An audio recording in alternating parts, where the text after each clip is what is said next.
A carta aos Hebreus. O autor dessa carta é anônimo, e as pessoas se perguntam há muito tempo se foi Paulo quem a escreveu, ou se talvez um de seus colegas de trabalho, como Barnabé ou Apolo. Mas a verdade é que nós simplesmente não sabemos. No capítulo 2, descobrimos que o autor tinha um relacionamento de primeira mão com os discípulos que estavam em torno de Jesus. Portanto, sabemos que essa carta está ancorada nos ensinos dos apóstolos.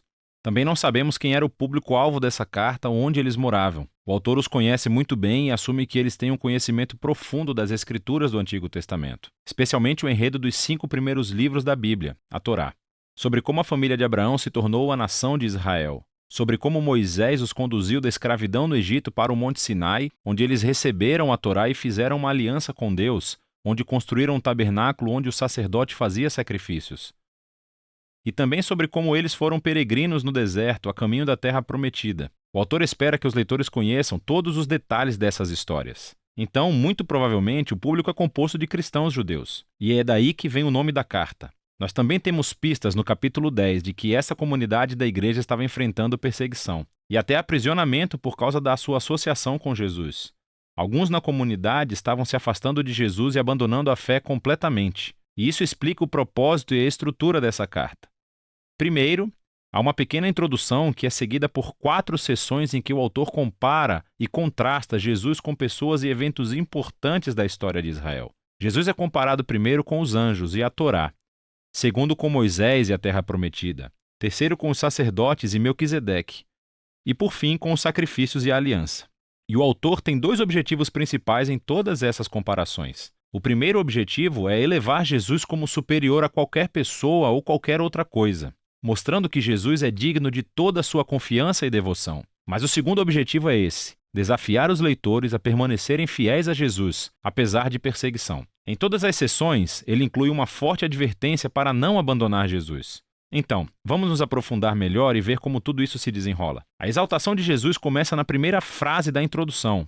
No passado, Deus falou aos nossos ancestrais de muitas maneiras diferentes, mas nesses últimos dias ele falou conosco através do seu Filho. Assim, o autor está dizendo que Jesus é superior a todas as formas anteriores pelas quais Deus se revelou a Israel. Ele então faz uma assombrosa afirmação de que Jesus é o esplendor da glória de Deus e a impressão exata da natureza de Deus. Essas metáforas indicam a maior aproximação possível entre Jesus e Deus. Então, Jesus é o que os raios de luz são para o sol, ou Jesus é o que a impressão de cera é para o anel de sinete. Para esse autor, não há Deus separado de Jesus. Jesus é Deus feito humano como Filho. E é essa visão elevada de Jesus que é explorada ao longo do restante da carta. Na primeira sessão, o autor compara Jesus com anjos, o que pode parecer estranho. Por que anjos? Na tradição judaica foi ensinado com base em Deuteronômio capítulo 33, verso 2, que a Torá e as palavras de Deus foram entregues a Moisés no Monte Sinai por anjos. E assim, dizendo que Jesus é superior aos anjos, o autor afirma que Jesus e sua mensagem de boas novas são superiores a todos os mensageiros anteriores da palavra de Deus. E assim o primeiro aviso flui desse mesmo ponto. Se Israel foi chamado para prestar atenção à Torá que foi entregue por anjos, quanto mais devemos prestar atenção à mensagem que foi anunciada pelo Filho de Deus.